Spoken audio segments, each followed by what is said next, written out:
Hello everyone. तर मी आज आले माझ्या माहेरी आणि माहेरी आल्यावर आमच्या गप्पा गोष्टी तर रंगतातच. त्यासाठी आम्ही रात्री विचार केला पण बरं आज एग बॉईल करून खाऊ.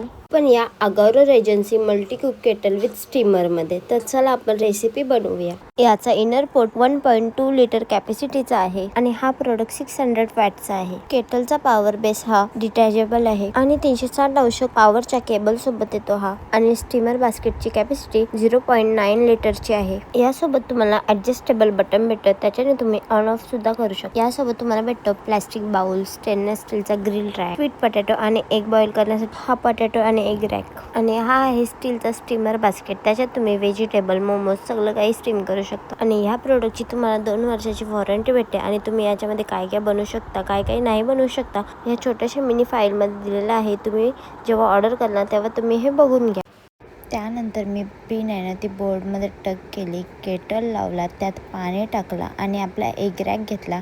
त्याच्याकडे जो स्टीलचा रॅक होता तो लावला, त्याच्यावरती आपला एग रॅक लावला आणि आपले एग असे ठेवले. त्याच्यावर आपले एग ठेवून झाल्याच्या नंतर केटल मी ऑन केला, वरून आपला झाकण लावला आणि एग बॉईल होऊन दिले. तर इकडे आहे ना असे आपले एग बॉईल होतात. त्यानंतर पहिले आपण केटल ऑफ केला. ऑफ केल्याच्या नंतर आपण पहिल्या वरचा जो झाकण होता तो काढला आणि तुम्ही बघू शकता कसले भारी एग आपले लगेच 5 ते 10 मिनिटांमध्ये बॉईल झालेले आहेत. आहे की नाही मग फायद्याची ही मशीन. तुम्हाला इकडे मी एग फोडून आणि कापून दाखवला. परफेक्ट शिजलेला आहे. टेस्टला पण एकच नंबर लागतोय.